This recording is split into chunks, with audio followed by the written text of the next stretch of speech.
नमस्कार, स्वागत करते हैं आपके अपने यूट्यूब चैनल ज्ञान गंगा पर। साथियों, आज मैं आपको पढ़ाने वाला हूँ इलेक्ट्रिसिटी। इलेक्ट्रिसिटी में मुख्य रूप से अपने कॉम्पिटिटिव एग्ज़ाम के लिए जो भी क्वेश्चन बन सकते हैं, उन सभी क्वेश्चंस को डिस्कस करने वाला हूँ।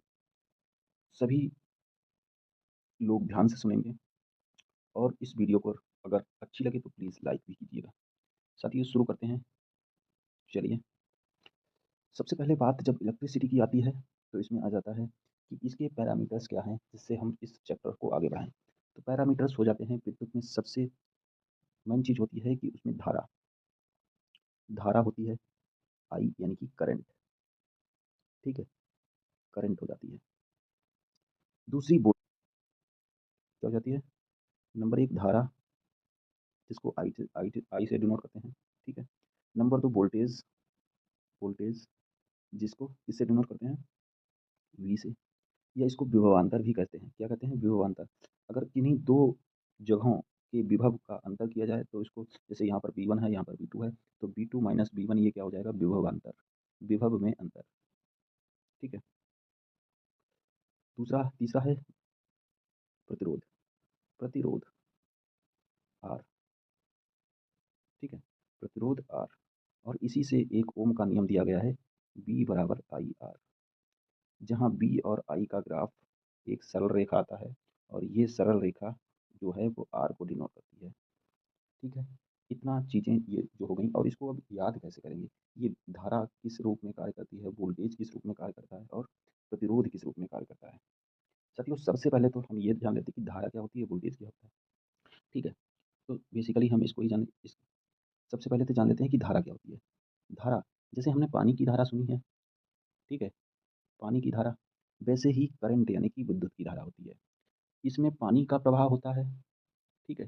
किसका प्रवाह हो रहा है? पानी का। इसमें विद्युत का प्रवाह होता है, क्योंकि, ठीक है? तो किसी भी तार में विद्युत का प्रवाह, और विद्युत किसके रूप में प्रवाह होता है? आवेश के रूप में। आवेश के रूप में यानी कि Q के रूप में। तो Q का प्रवाह यानी कि Q के बहने की दर, आवेश के बहने की दर को क्या कहते हैं? धारा कह देते हैं, ठीक है? यानी कि Q बराबर क्या हो जाता है? I T. ये सूत्र हमें याद रखना है। Q बराबर क्या हो जाता है? आई टी, ठीक है? अगर हमें किसी भी चालक तार में आवेश ज्ञात करना है, ठीक, आवेश Q ज्ञात करना है, तो उसमें हमें क्या करना होगा? कितने समय तक वो धारा प्रवाहित हो रही है, ठीक है? ये ज्ञात कर लेंगे। और आई का मान करंट, मतलब कितने, ठीक है? Q बराबर आई टी, कितनी धारा है और कितने समय तक प्रवाहित हो रही है, तो उससे क्या प्राप्त हो जाएगा कि उसमें कितना आवेश है, ठीक है? Q बराबर एन ई। ये दोनों सूत्र आपके लिए इंपॉर्टेंट हो जाते हैं। तीसरे सूत्र की हम बात करते हैं, V बराबर आई आर, जो कि ओम का नियम है। किसका नियम है? ओम का नियम है, ठीक है? ओम का नियम। अब इस ओम के नियम में क्या होता है? एक ग्राफ आता है जो कि V और I के बीच खींचा जाता है, ठीक है? किसके बीच खींचा जाता है? V I के बीच। V अपॉन I बराबर क्या होता है? R होता है। मतलब V, अब ये R जो है, यानी कि ये tan theta, tan theta, tan theta बराबर क्या होता है? लाल बटे कक्का, टेन साइन टेन, तो tan sine, sine cos tan, ये वाला लंब बटे आधार। तो लंब क्या होगा? लंब पे हो जाएगा बी, वी, ठीक है? और ये आई, बी अपॉन आई, तो ये आर आएगा, ठीक है? कांस्टेंट बी अपॉन आई बराबर, अगर यहाँ पर अगर ये कर दिया गया, आई को वाई अक्ष पे रख दिया गया, ठीक है? और वी को एक्स अक्ष पे रख दिया गया, तो ये हो जाएगा बी आई अपॉन वी बराबर 1/r, ठीक है? ये जो प्रवणता होती है किसी ग्राफ में प्रवणता होती है, बी अपॉन आई, ये यही होती है, ठीक है? इसके सापेक्ष टेन थीटा बराबर, और ये जो होता है वो आर के बराबर होता है। टेन थीटा बराबर बी अपॉन आई, या, और जो कांस्टेंट हो जाता है आर, यानी कि बी, किसी परिपथ में जो धारा होती है, ठीक है? और बी आई के बीच जो ग्राफ खींचा जाता है, बी और आई के बीच, वो एक सरल रेखा आती है, जो सरल रेखा वो किसके बराबर होती है? आर के बराबर होती है, बी बराबर आई आर। तो एक ये सूत्र हो गया, बी बराबर आई आर से, ठीक है? अब हम बात कर लेते हैं प्रतिरोध की। जैसे अब कोई सर्किट है, कोई क्या है? सर्किट है, किसी भी परिपथ में, उसमें सेल हम लगाते हैं, तो इसमें जो धारा होती है, जैसे यहाँ पर हमें बल्ब चलाना है, तो हम घरों में देखते हैं ना, क्या देखते हैं? किसी बैटरी के एक सिरे को जोड़ दिया, दूसरे से प्लस वाले सिरे को जोड़ दिया, तो वो क्या होता है? बल्ब क्या होता है? जलने लगता है। अब इसमें 3-4 चीज़ें होती हैं जो कि यहाँ पर इस वायर में उपयोग की जाती हैं, जो कि हमारे लिए एक सिस्टम का काम करती हैं। एक तो ये हो गया सेल, सेल, ठीक है? सेल को जोड़ा जाता है, तो ये सेल कहलाता है। इसका ये छोटा वाला सिरा माइनस हो जाता है, बड़ा वाला सिरा प्लस, इसको इसी हिसाब से डिनोट किया जाता है। माइनस वाले सिरे से इलेक्ट्रॉन निकलते हैं और इधर ये हो जाते हैं, यानी कि माइनस वाले सिरे से इलेक्ट्रॉन निकलते हैं तो धारा इसके विपरीत प्रवाहित होती है, धारा इसके विपरीत प्रवाहित होती है, यानी कि प्लस वाले सिरे से धारा प्रवाहित होती है और माइनस वाले सिरे से इलेक्ट्रॉन निकलते हैं, समझ गए? तो प्लस वाले सिरे से धारा प्रवाहित होती है और माइनस वाले सिरे से इलेक्ट्रॉन निकलते हैं। इतना तो आप लोग समझ गए होंगे, ठीक है। आ जाते हैं अब इसमें कुछ चीज़ें इसमें यूज़ की जाती हैं। जैसे हमने किसी तार को क्या है इसमें बंद करना है, इसमें क्या करना है हमें, बंद हो जाएगा। अब इसके लिए एक सिस्टम, एक युक्ति यूज़ की जाती है जिससे हम बार-बार तार को काटें, जोड़ें, इसके लिए हम एक युक्ति यूज़ कर लेते हैं।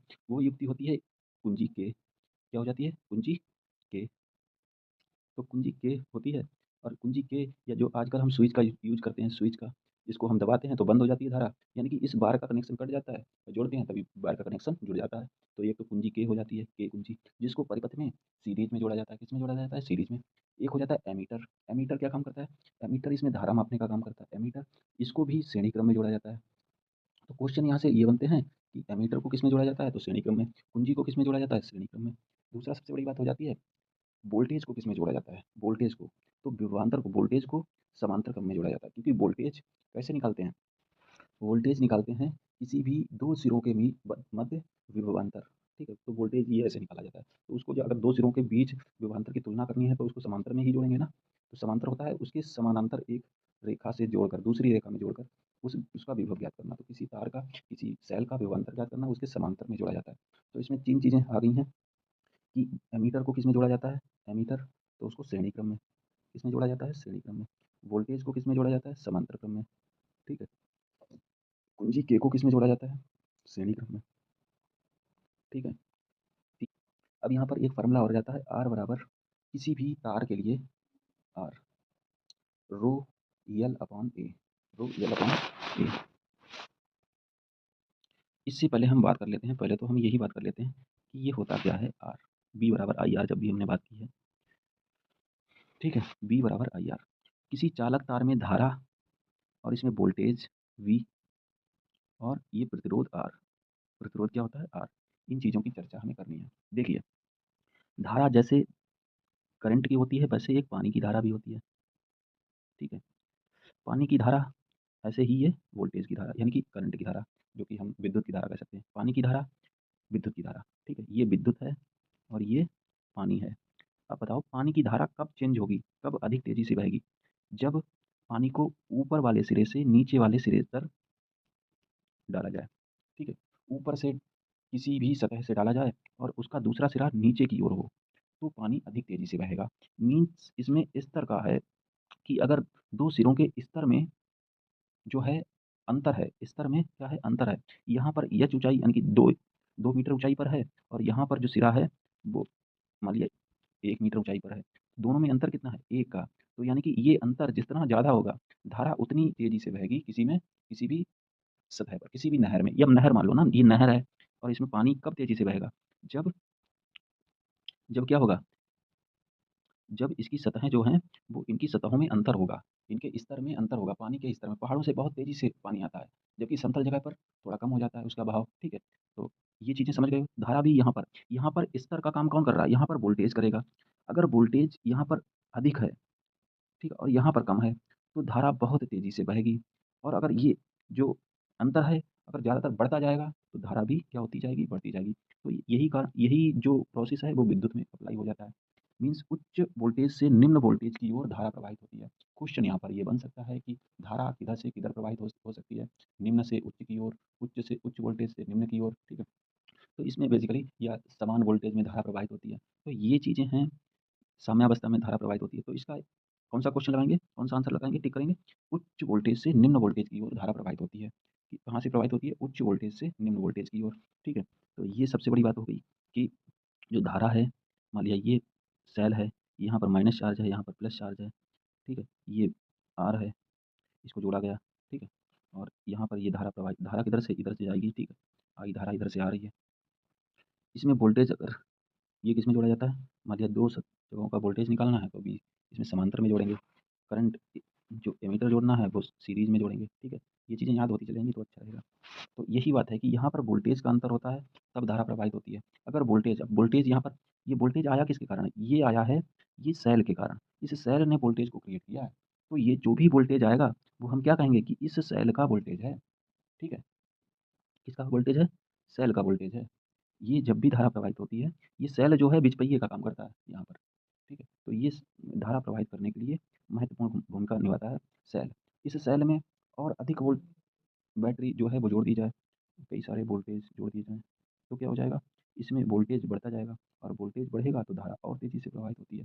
जैसे कहते हैं ना बहने लगती है। जैसे अब मैंने कह दिया किसी विद्युत में धारा प्रवाहित करने के लिए उसमें वोल्टेज क्रिएट करना पड़ेगा और वोल्टेज किससे क्रिएट होगा होगा? बैटरी से। किससे क्रिएट होगा? बैटरी से। इसी प्रकार ऐसे ही पानी में होता है, पानी में धारा कैसे प्रवाहित मान लिया ये स्लेट पूरा उसमें रखा है, बर्तन में ऐसे पानी रखा है किसी भी लंबाई के अनुदिश ठीक है, पानी रखा है, इसमें धारा नहीं प्रवाहित हो रही है। अब ऐसे ही इसको थोड़ा तिरछा कर दें, थोड़ा तिरछा करते हैं, तो क्या होगी? उस स्लिट से पानी उस बर्तन से पानी नीचे बहने लगेगा, यानी कि धारा प्रवाहित हो जाएगी, ठीक है? यानी कि उसकी ऊँचाई के इसके स्तर के अंतर को ज़्यादा कर दो, तो वो क्या होगी धारा मतलब इसमें अभी तक साम्यावस्था थी, फिर इसको तिरछा कर दिया, उसकी ऊँचाई में अंतर कर दिया दोनों की सिरों की ऊँचाई में, तो ये धारा प्रवाहित होने लगी। उसी प्रकार यहाँ पर जो अंतर है वो विभवांतर में कर दिया, तो विभवांतर अगर ज़्यादा होगा तो धारा अधिक तेज़ी से प्रवाहित होगी। 11,000 वोल्टेज में अधिक तेज़ी से धारा प्रवाहित होती है और इससे कम में कम तेज़ी से धारा प्रवाहित होती है, ठीक है? अब इसी चैप्टर को आगे हम और एक चीज़ से जोड़ते हैं, क्या हो जाता है उसका क्या नाम है? जैसे वैद्युत धारा विद्युत धारा और ऊष्मीय धारा, क्या हो जाता है? ऊष्मीय धारा। देखो यहाँ पर I बराबर V/R होता है। क्या होता है? V/, और ऊष्मीय धारा में क्या होता है? ऊष्मीय धारा में धारा को लिखते हैं ऊष्मीय धारा को H से, जो कि देखो यहाँ पर जो धारा होती है Q/T होती है, यानी कि आवेश प्रवाह की दर को हम धारा कहते हैं। आवेश प्रवाह की दर को क्या कहते हैं? धारा कहते हैं। यहाँ पर ऊष्मीय प्रवाह की दर और ऊष्मा को हम Q से लिखते हैं, Q/T इसको क्या कह देते हैं? धारा कह देते हैं। अब धारा H बराबर होता है यहाँ पर KA डेल्टा T/L, ये हो जाता है ऊष्मीय धारा, ठीक है? ये क्या है? ऊष्मीय धारा और यहाँ पर ये है वैद्युत धारा। अब देखो ऊष्मीय धारा और वैद्युत धारा भी इसी की तरह है। यहाँ पर जो B है, यहाँ पर जो T है, वो यहाँ पर B के समान है। अगर B में यहाँ पर B में अंतर अगर ज़्यादा है, तो धारा तेज़ी से प्रवाहित होती है। यहाँ पर अगर टेम्परेचर में अंतर ज़्यादा है, ध्यान से सुनो ये मुख्य पॉइंट है, ऊष्मीय धारा और वैद्युत धारा में। इस चैप्टर को मैंने इस चैप्टर से क्यों लिंक किया? ताकि आपको चीज़ें एक दूसरे के लिंक करके याद हो जाएँ, ठीक है? एक तो होती है विद्युत धारा और एक हो जाती है ऊष्मीय धारा। तो ये ऊष्मीय धारा किसके कारण प्रवाहित हो रही है? टेम्परेचर के कारण। और ये विद्युत धारा किसके कारण प्रवाहित हो रही है? वोल्टेज में अंतर के कारण, ठीक है? वोल्टेज अंतर जितना होगा धारा विद्युत धारा उतनी तेज़ी से बहेगी। उसी प्रकार अगर ऊष्मीय धारा का को तेज़ करना है तो उसमें टेम्परेचर का अंतर, अब भाई टेम्परेचर का अंतर कैसे करेंगे? जैसे कोई भी एक रॉड है जो कि धात्विक है, अब उसमें हमें ऊष्मीय धारा प्रवाहित करनी है, उसको तेज़ करना है ऊष्मीय धारा को। अगर मान लिया ऐसे कोई रॉड रखी है तो उसमें धारा प्रवाहित नहीं हो रही है क्योंकि वो साम्य अवस्था में है, उसका हर जगह पर टेम्परेचर क्या है? समान है। उसका हर जगह पे टेम्परेचर क्या है? समान है। लेकिन अगर एक सिरों को गर्म करने लगें, एक सिरों को गर्म किया जाने लगा, ठीक है? तो दूसरे सिरे पर अपने आप से धारा प्रवाहित होने लगी, ऊष्मीय धारा। ऊष्मा इधर से इधर जाने लगेगी, मतलब ऊष्मा का प्रवाह होने लगेगा और ये वाला सिरा जितना अधिक तेज़ करते जाएँगे, जितना अधिक टेम्परेचर में अंतर, उतनी तेज़ धारा प्रवाहित होने लगेगी। तो यहाँ पर क्या है, अगर हम किसी भी यहाँ पर क्या कर रहे थे हम सेल का उपयोग कर रहे थे वोल्टेज अंतर करने के लिए, ठीक है? यहाँ पर किसी भी ऊष्मा का प्रयोग कर देते हैं हम, तो ये ऊष्मा प्रवाह होने लगता है। जितना अधिक ताप में परिवर्तन कर देंगे, उतना अधिक ऊष्मा का प्रवाह होगा, ठीक है? अब ये जो बचा हुआ पोर्शन है 1/R वो ये हो जाता है 1/R बराबर क्या हो जाता है? KA/L, ठीक है? तो KA/L यानी कि R बराबर हो जाता है L/KA, L/KA। अब यहाँ पर एक चीज़ और निकल के आती है, जैसे हमने पढ़ा है रो बराबर 1/K, यानी कि ऊष्मा चालकता जो होती है प्रतिरोधकता के व्युत्क्रमानुपाती होती है। ये पढ़ा है ना? तो ये वाला पोर्शन यहीं से आया है। कहाँ से आया है?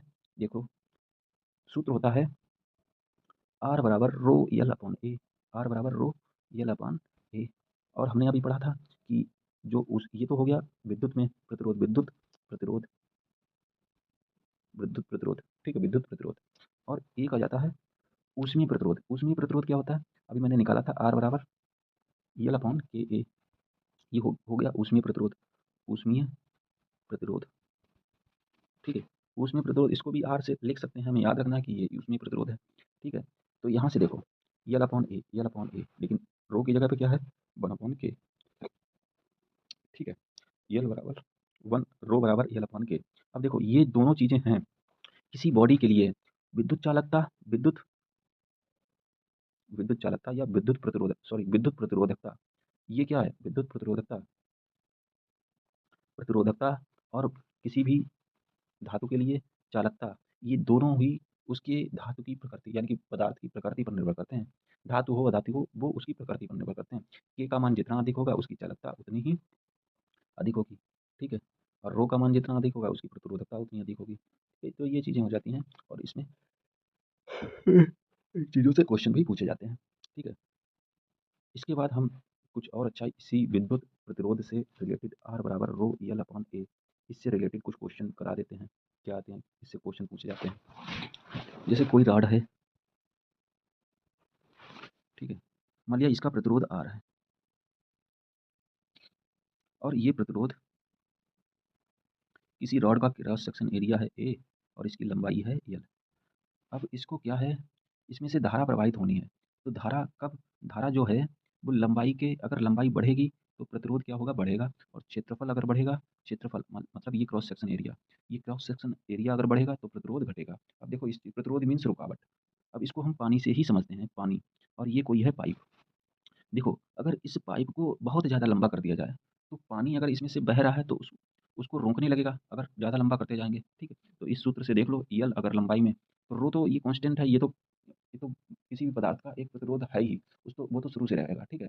वो तो कांस्टेंट रहेगा, ये तो हम रोक ही नहीं सकते हैं किसी भी पदार्थ के लिए, ये तो निश्चित होता है मान, ठीक है? अलग अलग पदार्थों के लिए अलग होता है लेकिन एक निश्चित पदार्थ के लिए एक ही रहता है, वो हमेशा चाहे किसी भी स्थिति में हम ज्ञात करें, चाहे उसकी लंबाई घटाएं चाहे उसकी चौड़ाई बढ़ाएं, ठीक है? उससे कोई फर्क नहीं पड़ेगा, ये रो का मान उतना ही रहेगा। फिलहाल तो हम यहाँ पे आ जाते हैं कि लंबाई बढ़ाने पर क्या होगा? प्रतिरोध बढ़ेगा। और देखो ये प्रोपोर्शनल है भी, यल के बढ़ाने पर प्रतिरोध बढ़ता है और उसके क्षेत्रफल बढ़ाने पर, अब देखो पाइप का जो क्रॉस सेक्शन एरिया है वो बढ़ा दिया जाए, मीन्स उसकी उसके पानी के बाहर निकलने का जो मुहाना है वो बढ़ा दिया जाए, तो पानी बहुत स्लो सी मीन्स क्या होगा? पानी स्लो से नहीं मतलब पानी ज़्यादा बाहर निकलेगा, मतलब पानी उसको रुकावट बहुत कम होगी, ठीक है? बहुत आराम से बाहर निकल जाएगा। तो ये क्या होगा? आर, मतलब आर कम हो जाएगा अगर उसका मुहाना बढ़ा दिया जाए। ठीक, तो मैंने इसको इस तरीके से समझ लिया, आर बराबर एल अपॉन ए, आर बराबर एल अपॉन ए, ठीक, आर बराबर एल अपॉन ए, ये हो गया आर बराबर एल अपॉन ए, ठीक है? इस तरीके से इसको समझ लिया, रो एल अपॉन ए, ठीक है? रो तो ये प्रतिरोधकता हो गई। तो यहाँ पर अब एक और चीज़ हो जाती है, जैसे यहाँ से क्वेश्चन कौन सा पूछा जाएगा कि अगर किसी की लंबाई को 2 गुना कर दिया जाए तो प्रतिरोध कितना होगा? लंबाई कितनी? 2 गुनी। तो देखो यहाँ पर 2 करेंगे तो प्रतिरोध कितना हो जाएगा? 2 गुना, ठीक है? 2 गुना हो जाएगा। और अगर पूछा जाए कि अगर उसके क्रॉस सेक्शन एरिया मीन्स अनुप्रस्थ काट के क्षेत्रफल को 2 गुना कर दिया जाए, 2a कर दिया जाए, तो उसका प्रतिरोध क्या हो जाएगा? अब देखो यहाँ पर 2 लिखेंगे तो ये टोटल क्या हो जाएगा? आधा हो जाएगा। तो r कितना हो जाएगा? आधा, अगर a 2 गुना कर दिया, ठीक है? तो इस चीज़ों को इस तरीके से क्वेश्चन पूछे जाते हैं। अब आ जाते हैं कि ये तो डायरेक्ट ये कहा गया कि लंबाई को उतना ही रखें लेकिन क्रॉस सेक्शन एरिया को दोगुना कर दें, या क्रॉस सेक्शन एरिया को उतना ही रखें, लंबाई को दोगुना कर दें। लेकिन यहाँ से क्वेश्चन जो कॉम्पिटिटिव एग्ज़ाम में पढ़ते हैं, जब भी इन क्वेश्चन को ट्रिकी करना होता है, तो कह देते हैं कि अगर किसी तार को खींच दिया जाए, क्या कर दिया जाए? खींच दिया जाए, ठीक है? तो जैसे खींचेंगे, तो किसी तार को खींचेंगे उसका वॉल्यूम तो उस वही रहेगा ना, मीन्स उसकी चौड़ाई कम हो जाएगी। अगर किसी तार को खींचेंगे, मान लिया एक्स लंबाई, कुछ लंबाई खींचा, इसका खींच कर दोगुना कर दिया, तो उसके वॉल्यूम में तो परिवर्तन नहीं होगा। तो वॉल्यूम में परिवर्तन नहीं होगा यानी कि उसका जो क्षेत्रफल एरिया है वो घट जाएगा। तो इसके लिए सूत्र देखो वहाँ पर आर बराबर क्या लिखा था? रो एल अपॉन ए, ठीक है? अब कह दिया है कि लंबाई को दोगुना कर दिया, मीन्स टोटल जो चीज़ है वो लंबाई पर डिपेंड है, ठीक है? लंबाई को दोगुना कर दिया, लेकिन जो वॉल्यूम है वो तो कांस्टेंट रहेगा। वॉल्यूम क्या रहेगा? कांस्टेंट इन सवालों में। वॉल्यूम कांस्टेंट करने के लिए हमें क्या करना पड़ेगा? यल बटे यल से ऊपर नीचे गुणा कर दो। कोई फ़र्क पड़ा इसमें? नहीं पड़ा। तो ये जो यल है वो यल स्क्वायर हो जाएगा, रो यल स्क्वायर और बटे वी, ठीक है? जो वी है वो कांस्टेंट हो जाएगा, तो रो अपॉन वी ये पूरा कांस्टेंट है। तो आर जो है वो पूरी तरीके से किस पे डिपेंड हो जाएगा? यल स्क्वायर पर। यल स्क्वायर पर मीन्स अगर किसी क्वेश्चन में ये पूछा जाए, ये कहा जाए कि जो है कि किसी तार को दोगुनी लंबाई के बराबर खींच दिया जाता है, तो उसमें कितना प्रतिरोध होगा? तो इसमें सूत्र लगाएँगे आर अनुक्रमानुपाती यल स्क्वायर। मैंने कर दिया कि अगर खींच कर 2 गुना कर दिया, किसी तार को खींच कर कितना कर दिया? 2 गुना कर दिया, तो उसका प्रतिरोध कितने गुना हो जाएगा? तो 2 का स्क्वायर 2 दूनी 4 गुना हो जाएगा, ठीक है? और इसका अगर इसका विपरीत अगर कर दिया जाए, अब देखो विपरीत इसके कौन सा क्वेश्चन आता है कि आर बराबर रो यल अपॉन ए। अब मैंने कह दिया कि उसका क्षेत्रफल दोगुना कर दिया जाए, इसका क्षेत्रफल दोगुना कर दिया जाए, तो हमें क्षेत्रफल से ऊपर नीचे गुणा करनी है। क्षेत्रफल से ऊपर नीचे देखो, ये तो मैं सूत्र निकलवा रहा हूँ, ठीक है। देखो लंबाई के लिए मैंने यल स्क्वायर अपॉन वी ये वाला फार्मूला बता दिया, निकलवा दिया, लेकिन हमको क्या डायरेक्ट याद रखना, आर स्क्वायर यल स्क्वायर बराबर, ठीक है, आर अनुपाती यल स्क्वायर, इसको इसी तरीके से याद रखना है। अब क्षेत्रफल के लिए हमें क्या याद रखना, देखो यल इंटू वी क्या हो गया, v square, sorry l l into v v बटे ए स्क्वायर, ठीक है। तो यहाँ पर ये बी हो गया, तो बी ये तो कांस्टेंट हो गया पूरा, मतलब अब मैंने कह दिया कि क्षेत्रफल को दुगना कर दिया, तो यहाँ पर क्वेश्चन क्या बन जाएगा कि अगर अब अच्छा क्षेत्रफल दुगना कैसे होगा, कौन सी ऐसी प्रोसेस की जाएगी किसी तार में, तो किसी तार को अगर ऐंठा जाता है, किसी तार को मरोड़ दिया जाए, तो उसके जो क्रॉस सेक्शन एरिया है वो बढ़ जाता है, क्रॉस सेक्शन एरिया है जो वो बढ़ जाता है, और लंबाई कम हो जाती है, लंबाई क्या हो जाती है, कम हो जाती है, तो उसके लिए ये फार्मूला हो जाता है, लंबाई कम हो जाएगी तो प्रतिरोध घटेगा, एक तो लंबाई कम हुई इसके कारण प्रतिरोध थोड़ा बढ़ेगा, लेकिन क्रॉस सेक्शन एरिया जो है वो घट रहा है, बढ़ रहा है, इसके कारण प्रतिरोध घटेगा, ठीक है। तो आर बराबर 1/a², आर अनुपाती 1/a²। मैंने कह दिया कि क्रॉस सेक्शन एरिया को ऐंठ कर बढ़ा दिया दोगुना कर दिया जाता है, ऐंठ कर दोगुना कर दिया जाता है, तो उसकी प्रतिरोध में क्या फ़र्क पड़ेगा, तो प्रतिरोध 1/4 गुना हो जाएगा, ठीक है, 1/4 गुना हो जाएगा, मतलब 4 के फैक्टर से घट जाएगा, ठीक है। तो इस तरीके के क्वेश्चन यहाँ पर पूछे जाते हैं। साथियों इसी के साथ बराबर आई टी, क्यू बराबर आई टी हमने पढ़ा था, क्यू बराबर आई टी, ठीक है। यह क्यू बराबर एन ई जो कि इलेक्ट्रॉन आवेश के लिए हो जाता है, ठीक है। दूसरा हो जाता है क्यू बराबर एन ई, और हो गया है बी बराबर आई आर, बी बराबर आई आर, ठीक है। और ये आर बराबर क्या हो गया रो एल अपॉन ए, इससे क्वेश्चन पूछे जा सकते हैं, ठीक है। अब अगर तार को मरोड़ दिया जाए या ऐंठ दिया जाए, तो आर जो बराबर हो जाता है, आर बराबर क्या हो जाता है रो एल स्क्वायर अपॉन ए स्क्वायर, ठीक है। ये ऐंठने या मरोड़ने पर, ठीक है, ऐंठने या मरोड़ने पर, ये काटने पर या जोड़ने पर, काटने पर या जोड़ने पर ये सूत्र लगाएंगे, ठीक है। ये मरोड़ने पर या खींचने पर, खींचने पर देखो अगर लंबाई बढ़ेगी तो एरिया घटेगी, एरिया बढ़ेगी तो लंबाई बढ़ेगी, ये खींचने और मोड़ने पर ये वाला सूत्र लगाएंगे, यल स्क्वायर कर देंगे। अच्छा इसमें एक और हो जाता है कि अगर उसकी त्रिज्या के ऊपर सवाल आ जाए, ठीक है, तो यहाँ पर त्रिज्या पाई आर स्क्वायर होता है, तो पाई आर स्क्वायर यानी कि त्रिज्या के ऊपर है तो त्रिज्या उसके 1/r² कर देंगे, ठीक है। यहाँ पर आर की घात 4 कर देंगे, तो इस तरीके से इस पे से अलग से क्वेश्चन कराएंगे, ठीक है। तो इन सभी क्वेश्चन को हम वहाँ पर, तो उसमें क्या लगता है, ये तो उसमें वाले पार्ट में पढ़ाएंगे, लेकिन ये है कि मैंने इसको रिलेट करके हुए यहाँ पर बता दिया था कि ए अपॉन एल डेल्टा टी, जो कि डेल्टा टी यहाँ पर विभवांतर की तरह धारा प्रवाह के लिए उत्तरदायी है, ठीक है। यहाँ पर एच क्या है, ऊष्मीय धारा। तो इस तरीके से मैंने इस चैप्टर के बारे में डिस्कस किया। साथी नमस्कार, जय हिंद, वंदे मातरम। अगर वीडियो अच्छी लगी तो प्लीज़ वीडियो को लाइक करें और चैनल को सब्सक्राइब करें और बेल आइकन दबा लें ताकि आने वाली वीडियो आपको अपलोड होते ही मिल जाए। नमस्कार, जय हिंद, वंदे मातरम।